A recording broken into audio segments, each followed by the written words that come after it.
Hello students, welcome back to my YouTube channel. तो आज का अपना टॉपिक है anatomy and physiology of kidney. हमारी बॉडी के एक अमेजिंग मशीन है और इस मशीन का सबसे बड़ा क्लीनिंग सिस्टम क्या है? हमारी दोनों किडनियाँ। तो इंट्रोडक्शन में शुरू करते हैं। Kidney provides most important structure for excretion of drugs. लोग अक्सर सोचते हैं कि किडनी बस यूरिन बनाती है, लेकिन क्या आपको पता है कि ये हमारी बॉडी में मेडिसिन को फिल्टर करने में सबसे बड़ा जरिया है? कौन? किडनियाँ। अब बात करते हैं कि डेवलपमेंट कब स्टार्ट होता है, किडनियाँ बनना कब शुरू होती है। Development of kidney start at 21st या 22nd day in embryo in cervical region. यानी या तो प्रेगनेंसी अचीव होने के बाद, या तो थर्ड वीक के एंड में, या फिर फोर्थ वीक के स्टार्टिंग में इसका डेवलपमेंट स्टार्ट हो जाता है। और 2 से 8 वीक के जो गेस्टेशनल पीरियड होता है, जो प्रेगनेंसी में स्टार्टिंग का फेज होता है 2 से 8 वीक तक का, उसको बोलते हैं एम्ब्रियोनिक पीरियड। Embryonic period. और और प्रोडक्ट ऑफ प्रेगनेंसी क्या कहलाता है? एम्ब्रियो। तो इसको हम कह सकते हैं कि किडनी का डेवलपमेंट एम्ब्रियो में 21st या फिर 22nd डे को स्टार्ट हो जाता है। सर्वाइकल रीजन यानी मतलब अपनी गर्दन के आसपास इसका डेवलपमेंट स्टार्ट होता है। हालांकि बाद में जैसे जैसे किडनी बनती है डाउनवर्ड शिफ्ट होती रहती है। जैसे अभी अपनी बॉडी में बात करें तो वह T12 टू L3 लंबा रीजन में प्रेजेंट है। T12 टू L3 लंबा रीजन में प्रेजेंट है, लेकिन जैसे जैसे ग्रोथ होती है वो डाउनवर्ड शिफ्ट होने लग जाती है। लेकिन जब वो एम्ब्रियो में बनना स्टार्ट होती है तो स्टार्ट कहाँ से होती है? सर्वाइकल रीजन से, यानी अपने गर्दन के पास नीचे की तरफ से वो बनना स्टार्ट होती है। अब next, by mesodermal germinal layer. अब इसका डेवलपमेंट किससे होता है? By mesodermal germinal layer. Kidney का डेवलपमेंट ही मीजोडर्मल जर्मिनल लेयर से होता है। पूरे रीनल सिस्टम में सिर्फ किडनी मीजोडर्मल से बनती है, रिमेनिंग पूरा रीनल सिस्टम किससे बनता है? एंडोडर्म से। एंडोडर्म। किडनी के अलावा जितने भी रीनल सिस्टम में ऑर्गन है उस कौन से बनते हैं? एंडोडर्म से डेवलप्ड होते हैं, जैसे कि ureter, urethra, bladder, prostate gland. Kidney start function at 12th week in foetus. अब किडनी 12 वीक पर काम करना शुरू कर देती है, वर्क करना शुरू कर देती है किसमें? इंट्रायूटेराइन। और 8 वीक के बाद का पीरियड क्या कहलाता है? Foetal period. और प्रोडक्ट ऑफ प्रेगनेंसी क्या कहलाता है? फिटस। जो डेवलपमेंट होता है 2 से 8 वीक तक का जो डेवलपमेंट होता है उसको तो क्या बोलेंगे? एम्ब्रियो। और 8 वीक के बाद वाले को बोलेंगे फिटस। अब बात करते हैं किडनी के मैचुरेशन की। Maturation of kidney. तो किडनी का मैचुरेशन 2 तरीके से हो सकता है, एक तो एनाटॉमिकल और एक फंक्शनल। एनाटॉमिकल यानी स्ट्रक्चर के आधार पे। तो स्ट्रक्चर के आधार पे जब अपनी एज 18 से 21 साल की एज हो जाती है तब किडनी फुली डेवलप्ड हो जाती है, क्योंकि 18 से 21 साल तक तो अपनी ग्रोथिंग फेज चलती रहती है, डेवलपमेंट होती रहती है, साइज इंक्रीज होती रहती है, लेकिन 18 से 21 ईयर तक फुल्ली डेवलप्ड हो जाती है एनाटॉमिकली। फिर बात करते हैं फंक्शनल मैचुरेशन।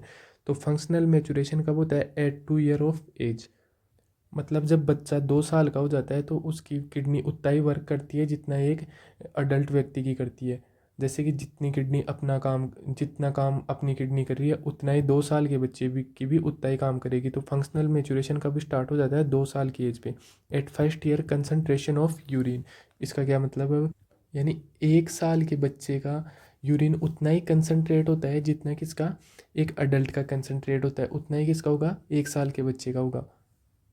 यानी 1 साल से पहले की बात करूँ तो कंसनट्रेट नहीं, डाइल्यूट होता है। डाइल्यूट का मतलब यूरिन के अंदर पानी की मात्रा ज़्यादा होती है, किसकी? वाटर की। H2 की अमाउंट क्या होता है? ज़्यादा। उसको क्या बोलेंगे? Dilute. Dilute urine. At first year concentration of urine and at second year acidification of urine. मतलब एक सेकेंड ईयर पे क्या हो जाता है? सेकेंड ईयर पर डेवलप्ड होता है एसिडिफिकेशन। 2 साल का जब बच्चा होता है तो 2 साल पे जाते जाते बच्चा उतना यूरिन एसिडिफाई हो जाता है जितना कितना किसका होता है? एक अडल्ट का होता है। तो फर्स्ट ईयर पे तो क्या हो जाएगा? कंसंट्रेशन 1 साल से कम के में क्या होगा? Dilute urine. डाइल्यूट यूरिन का मतलब उसके अंदर वाटर के अमाउंट ज़्यादा होगा यूरिन के कंपैरिजन में। और सेकेंड ईयर पे क्या हो जाएगा? एसिडिफिकेशन। हमारी यूरिन की पीएच कितनी होती है? 4.5 टू 8। बट एग्जैक्ट बात करें तो पीएच कितनी होती है? 6।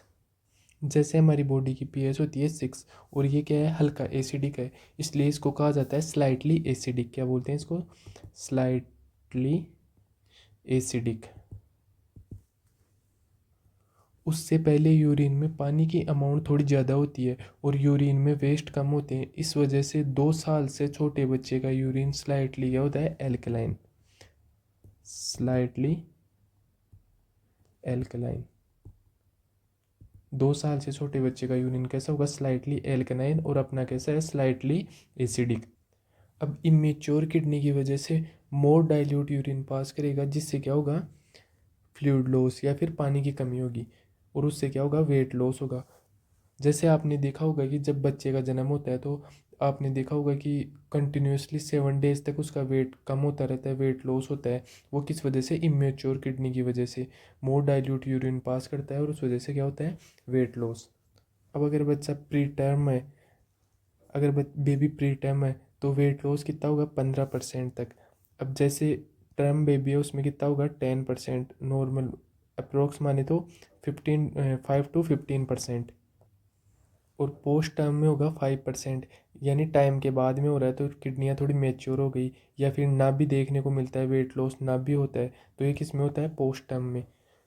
जैसे एट टर्म बच्चा पैदा हुआ है 3 kg का, कितने का? 3 kg का, तो 10% कम होगा, तो जैसे 300 ग्राम कम हो गया इसमें। 3 kg में का 10% जैसे 300 ग्राम कम हो गया। यानी अब जब भी आप 7 दिन बाद इसका वेट चेक करोगे तो इसका वेट मिलेगा आपको 2.7 kg। अब ऑर्गन डिस्क्रिप्शन की बात करते हैं, इसकी शेप कैसी होती है? तो ये बीन शेप्ड ऑर्गन है, यानी जैसे अपना राजमे का बीज आता है ना, राजमा होता है, उसके जैसा ये स्ट्रक्चर है। रेडिश ब्राउन इन कलर, और कलर कैसा होता है इसका? रेडिश ब्राउन कलर होता है। Total 2 in number and 1 in pair, मतलब ये नंबर में 2 होती हैं। किडनियाँ कितनी होती हैं? 2 किडनियाँ होती हैं, और पेयर में गिने तो 1। और इसमें लोब्स कितने प्रेजेंट होते हैं? 5। जैसे ये हैं लोब्स, तो ये कितने लोब्स प्रेजेंट है किडनी में? 5 लोब्स प्रेजेंट है। ये लोब्स का मतलब कि इसके साथ ये थोड़ी सी ये कोर्टेक्स का भी हिस्सा आएगा, तो इसको क्या बोलेंगे? लोब। अब इसकी साइज़ की बात करें तो इसकी लेंथ कितनी होती है? लेंथ होती है 12 सेंटीमीटर। लेंथ होती है 12 सेंटीमीटर, और विड्थ होती है कितनी? 7 सेंटीमीटर। और थिकनेस की बात करें तो थिकनेस होती है 3 सेंटीमीटर। और फीमेल में होती है 11 सेंटीमीटर लेंथ और 6 सेंटीमीटर ब्रेथ और 2.5 सेंटीमीटर थिकनेस। अब वेट की बात करें तो वेट कितना होता है? 150 ग्राम्स। अगर अपन नॉर्मल वेट माने तो 150 ग्राम होता है। इन मेल में कितना वेट होता है? 125 से लेके 175, 125 से लेकर 175 ग्राम तक हो सकता है इसका वेट। और फीमेल्स में 115 से 155 ग्राम तक हो सकता है इसका वेट। अब बात करते हैं इसके लोकेशन की। Kidney situated retro peritoneal T12 to L3। इसका मतलब क्या होता है? रेट्रो पेरिटोनियल का मतलब होता है पीछे की तरफ। जैसे कि अपने को पता है कि डायफ्राम से ऊपर का हिस्सा, जो डायफ्राम से ऊपर का हिस्सा है वो तो क्या आ जाएगा? Thoracic region. और डायफ्राम से नीचे का हिस्से को क्या बोलते हैं? एब्डोमिनल कैविटी, जिसमें किडनियाँ प्रेजेंट रहती हैं। तो जिस जगह पे हमारी जीआईटी के ऑर्गन्स प्रेजेंट है उस जगह का क्या नाम है? Abdominal cavity. जैसे इंटेस्टाइन, स्मॉल इंटेस्टाइन, स्टमच। अब जीआईटी के सराउंडिंग के अंदर एक लेयर प्रेजेंट है, मतलब इसके चारों तरफ एक मेम्ब्रेन प्रेजेंट है। उस मेम्ब्रेन का क्या नाम है? पेरिटोनियम। क्या नाम है? पेरिटोनियम। तो जैसे कि हमने बताया कि किडनी सिचुएटेड रेट्रोपेरिटोनियल। रेट्रो का मतलब तो हो गया पीछे, बिहाइंड। और लेटरली जब हम देखें कि पीछे की साइड में पेरिटोनियम की लेयर के चिपकी हुई रहती है और पोस्टीरियर पेरिटोनियम से चिपकी हुई रहती है, इसलिए इसको बोलते हैं रेट्रो पेरिटोनियल। अब T12 to L3 का क्या मतलब है? अब जैसे बात करें बैकबोन की तो लास्ट थोरेसिक वर्टिब्रा T12 से लेके L3 लंबा रीजन 3 तक प्रेजेंट रहती है किडनी की स्ट्रक्चर। तो ये जैसे कि अपनी बैकबोन है तो इसमें थोरेसिक T12 से लेके और लंबा रीजन 3rd तक प्रेजेंट रहती है किडनी की स्ट्रक्चर। फिर क्या आता है इसमें? Right kidney situated slightly lower than left kidney. अब राइट किडनी है वो लेफ्ट के कंपैरिजन में थोड़ी सी नीचे रहती है। क्यों? क्योंकि ऊपर जस्ट राइट किडनी के ऊपर क्या रहता है? लीवर। लीवर, जिसकी वजह से ये थोड़ी नीचे दब जाती है उसकी वजह से। फिर है कि 1 to 2 centimetre below considerable space occupied by liver, क्योंकि ऊपर क्या आ जाता है उसके liver. Right kidney smaller in size than left, और इस वजह से क्या होगा, इसकी ग्रोथ कम होगी और ये लेफ्ट के कंपैरिजन में कैसी होगी, थोड़ी छोटी होगी राइट की साइज। फिर बात करते हैं kidney situated into lumbar region या फ्लैंक रीजन। लंबार रीजन ये हो गया L1 L2 L3 या फिर flank region. Kidney situated into costovertebral angle. अब कोस्टो वर्टिब्रल एंगल क्या होता है, जैसे कि ये क्या है अपनी बैकबोन है और ये क्या है अपनी रिब्स है, तो इसके बीच में ये जो एंगल बन रहा है, ये वाला जो एंगल बन रहा है, ये क्या आता है कोस्टो वर्टिब्रल एंगल। तो इसी एंगल में क्या प्रेजेंट होती है, अपनी दोनों किडनियाँ प्रेजेंट होती हैं।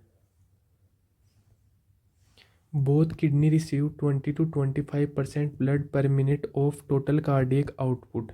टोटल कार्डियक आउटपुट यानी 20 से 25% कितना होगा, 1000 से 1250 ml।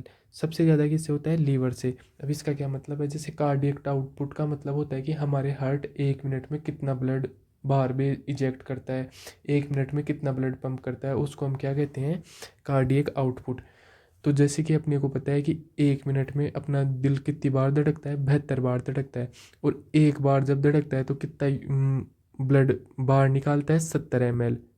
तो 72 बार धड़केगा तो लगभग 5 लीटर यूरिन बाहर निकालेगा, कितना, 5 लीटर। और इस 5 लीटर का 20 से 25% कौन फिल्टर करता है, दोनों, अपनी दोनों किडनियाँ मिला के 20 से 25% फिल्टर करती है। ऐसा नहीं है कि एक किडनी 20 से 25, दूसरी किडनी 20 से 25।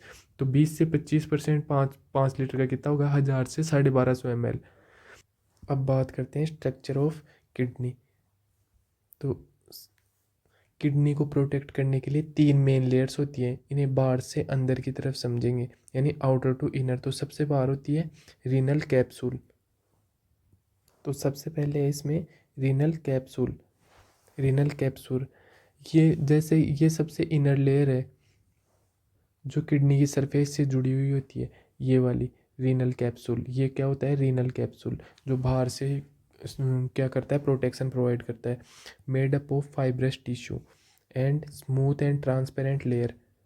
ये फाइब्रस टिश्यू की बनती है और स्मूथ और ट्रांसपेरेंट लेयर होती है। इसका काम किडनी को इंजरी या इन्फेक्शन से बचाना है। Provide protection to the kidney. Rich in nerve supply. Renal capsule के अंदर नर्व सप्लाई बहुत ज़्यादा होती है, जिसके अंदर क्या पाए जाते हैं, नॉर्थ रिसेप्टर भी पाए जाते हैं। फिर उसके बाद में आता है adipose capsule. Fatty tissue layer just outside the renal capsule help in protection and help in holding of kidney. Capsule के ठीक बाहर फैट की एक लेयर प्रेजेंट होती है, ये शॉक एब्जॉर्ब का भी काम करती है और किडनी को अपनी जगह पर होल्ड करके रखने का काम करती है, यानी पकड़ के रखती है एक जगह पे। फिर आती है रीनल फेसिया या फिर फेसिया ऑफ ग्योटा। Thin layer which is made up of dense connective tissue less elastic holding of kidney. ये सबसे बाहर की थिन कनेक्टिव टिश्यू की लेयर है जो किडनी को सराउंडिंग टिश्यूज और एब्डोमिनल वॉल से फिक्स रखती है। कौन, रीनल फेसिया, फिर फेसिया ऑफ ग्योटा। फिर आती है इसकी internal structure, cortex and medulla. तो सबसे पहले आता है renal cortex, outermost region of kidney cortical tissue penetrate renal medulla in form of column and which columns, कौन से, renal columns, cortical columns and column of Bertini. मतलब ये वाला जो एरिया है, ये वाला एरिया है, इसको क्या बोलते हैं, renal cortex. Reddish in colour due to rich of glomerulus which carry blood. ये रेडिश कलर का होता है क्योंकि यहाँ ग्लोमेरुलस ब्लड फिल्टर की सप्लाई बहुत ज़्यादा होती है इस एरिया में। ये वाला जो एरिया है ना कोर्टेक्स वाला, यहाँ पे ब्लड सप्लाई ज़्यादा होती है, इस ग्लोमेरुलस प्रेजेंट होता है, इसलिए ये कलर कैसा होता है इसका, रेडिश। कोर्टेक्स का कुछ हिस्सा मेडुला के अंदर तक धंसा होता है, जिसे हम क्या बोलते हैं, रीनल कॉलम्स या बर्टिनी कहते हैं। ये वाला हिस्सा, ये वाला, इसको क्या बोलते हैं, रीनल कॉलम या फिर कॉलम ऑफ बर्टिनी। फिर आते हैं क्या, renal medulla, innermost region of kidney pale in colour due to presence of renal tubules which carry urine. यानी ये वाला जो अंदर वाला हिस्सा है इसको क्या बोलते हैं, रीनल मेड्यूल। अब इस रीनल मेड्यूला, अब इसका कलर कैसा होता है, पेल कलर, यानी थोड़ा येलो इस कलर होता है। क्यों? क्योंकि यहाँ पे यूरिन प्रेजेंट रहता है, यूरिन प्रेजेंट रहने की वजह से इसका कलर कैसा होता है, पेल। फिर आता है रीनल पिरामिड्स। तो ये जो रीनल मेडुला होते हैं इन्हीं को, ये स्ट्रक्चर, ये जो ट्रायंगुलर स्ट्रक्चर प्रेजेंट होती है ट्रायंगल जैसे, इनको बोलते हैं रीनल पिरामिड्स। ये वाली जो स्ट्रक्चर है इनको बोलते हैं renal pyramids. Located in medullary region, कहाँ पे प्रेजेंट होते हैं, मेडुलरी रीजन में प्रेजेंट होते हैं। सेपरेटेड बाय रीनल कॉलम्स, ये जो रीनल कॉलम्स हैं इनसे ये सेपरेट रहते हैं, ट्रायंगुलर इन शेप, और इनकी शेप कैसी होती है, ट्रायंगुलर शेप होती है। और ये नंबर कितने होते हैं इनके, 6 to 12 इन नंबर, 6 से 12 तक इसके नंबर हो सकते हैं। फिर आता है रीनल फ्लो पाथवे। ये होता है renal papillae. Renal papillae nipple सेप्ट, ये वाला जो हिस्सा है ये निप्पल सेप्ट हिस्सा है, इसको बोलते हैं renal papillae. Apex of renal pyramids, ये कौन सा एपेक्स पार्ट होता है किसका, रीनल पिरामिड्स का। 6 to 12 in numbers, each papilla have a bigger connecting duct, papillary duct या फिर डक्ट ऑफ बेलिनी। मतलब यहाँ से ये यूरिन जहाँ से निकलता है इसको क्या बोलते हैं, रीनल पेपिला। ये किस शेप का होता है, निप्पल शेप का होता है। और इसका नंबर कितना होता है, 6 to 12। जो रीनल पिरामिड्स का नंबर होता है वही, क्योंकि ये एपेक्स पार्ट होता है रीनल पिरामिड्स का। अब हर पेपिला, अब जैसे माइनर कैलिक्स क्या होता है, हर पेपिला एक छोटी ट्यूब में खुलता है। जैसे ये जितने भी पेपिला है वो छोटी छोटी ट्यूब्स में खुलते हैं यहाँ पे। ये जितनी भी ट्यूब्स हैं इनको क्या बोलते हैं, minor calyx. 6 to 12 in number, जितने ये प्रेजेंट होते हैं पेपिला, उतने क्या होती हैं, ये रीनल पेपिले प्रेजेंट होते हैं, उतने ही क्या होते हैं, माइनर कैलिक्स। क्योंकि यहाँ पे ये खुलेगा तो उतने ही नंबर में प्रेजेंट होंगे। 6 to 12 in number. Small tube like structure, और छोटी ट्यूब लाइक स्ट्रक्चर होती है। Initial part of urinary tract, यहाँ से यूरिनरी ट्रैक्ट स्टार्ट हो जाता है। ये रही यूरेटरी है, ये आगे जाके यूरेटरी बन जाती है। तो ये इनिशियल पार्ट यानी स्टार्टिंग पार्ट है किसका, यूरिनरी ट्रैक्ट का। Receive urine from renal papilla, ये क्या करते हैं, रीनल पेपिला से ब्लड को रिसीव करके फिर यूरेटर के थ्रू ब्लेडर में पहुंचा देते हैं। Work as pacemaker for urinary peristalsis movement, यानी माइनर कैलिक्स यूरिनरी पेरिस्टालसिस के लिए पेसमेकर का काम करता है। यानी कि मसल्स को सिग्नल देता है कि यूरिन को नीचे पुश करना है। फिर आता है इसमें मेजर कैलिक्स। ये क्या होता है, कप शेप स्ट्रक्चर। यानी ये 2-3 माइनर कैलिक्स, 3-4 माइनर कैलिक्स मिलके, जैसे ये 1, ये 2, ये 3, ये 2-3 माइनर कैलिक्स मिलके क्या बनाते हैं, एक मेजर कैलिक्स बनाते हैं। ये वाला हिस्सा, जैसे ये वाला हिस्सा, ये आगे वाला जो हिस्सा है इसको बनाते हैं, इसको क्या बोलते हैं, major calyx. 2 to 4 in numbers, 2 से 4 होते हैं नंबर में, क्योंकि ये 3 से 4 एक मेजर कैलिक्स में प्रेजेंट होते हैं। Receive urine from minor calyx, और ये यहाँ पे यूरिन कहाँ से आता है, माइनर कैलिक्स से। किस में आता है, जैसे यहाँ माइनर कैलिक्स से किस में आएगा, मेजर कैलिक्स में। यहाँ प्रेजेंट होते हैं मेजर कैलिक्स। फिर आता है रीनल पेल्विस। तो रीनल पेल्विस क्या होता है, रीनल पेल्विस ये वाली स्ट्रक्चर होती है, ये वाली स्ट्रक्चर, ये फनल टाइप की स्ट्रक्चर होती है। इसकी शेप कैसी होती है, funnel. Receive urine from major calyx, ये वाली स्ट्रक्चर जो प्रेजेंट होती है इसमें यूरिन कहाँ से आता है, मेजर कैलिक्स। मेजर कैलिक्स में कहाँ से आता है, माइनर कैलिक्स में। माइनर कैलिक्स थे ये छोटी छोटी पाइप्स, फिर उनके बाद 3-4 पाइप्स जहाँ के मिल जाती है वहाँ पे यूरिन इकट्ठा होता है, उसको मेजर कैलिक्स। फिर मेजर कैलिक्स के में किस बाद में किस में आएगा, रीनल पेल्विस में। तो ये वाला जो हिस्सा है ये क्या है, रीनल पेल्विस, जो कि जिसकी स्ट्रक्चर कैसी है, फनल यानी कीमे की जैसी स्ट्रक्चर है। कैपेसिटी कितनी होती है इसकी, 3 to 5 ml ब्लड यहाँ पे कैरी कर सकता है, या यहाँ पे स्टोर रख सकता है, ये इसकी कैपेसिटी होती है। फिर क्या आता है इसमें, रीनल हाइलस। रीनल हाइलस क्या होता है, ये वाला जो पार्ट है, ये वाला पार्ट, जहाँ से a depressed part which present on medial margin of kidney, through which ureter blood vessels, lymph vessels and nerve enter और लीव द किडनी।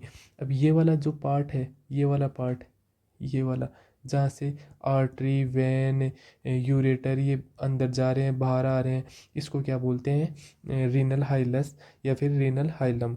फिर आता है renal sinus, hollow space inside the kidney through which blood vessels, lymph vessels and nerve distributed into the kidney. तो renal sinus क्या होता है, ये वाला स्पेस जहाँ से रीनल क्या रीनल वेसल्स, रीनल आर्टरीज और यूरेटर जहाँ से अंदर जाते हैं, ये वाला हिस्सा। हाइलम तो क्या हो गया, ये वाला, ये जो कोना है, और ये रीनल साइनस ये वाला हिस्सा हो गया। तो स्टूडेंट्स, आज हमने किडनी की outer layers, renal capsule, adipose capsule और रीनल फेसिका से लेकर internal drainage system, calyx, pelvis और हाइलम तक सब कुछ डिटेल में समझ लिया है। हमने देखा कि कैसे हमारी किडनी हर मिनट लगभग 1000 से 1250 ml ब्लड रिसीव करती है और उसे फिल्टर करने का काम शुरू करती है। आई होप आपको किडनी की ये फिजिकल स्ट्रक्चर और लोकेशन अच्छी तरह समझ आ गया होगा। लेकिन क्या आपने सोचा है कि फिल्ट्रेशन में असली काम किडनी के अंदर कौन करता है? तो नेक्स्ट टॉपिक में हम पढ़ेंगे नेफ्रॉन। तो ये वीडियो अपना यहीं कंप्लीट होता है। अगर आपको वीडियो अच्छी लगी तो लाइक, शेयर, सब्सक्राइब करें। Thank you for watching my YouTube video.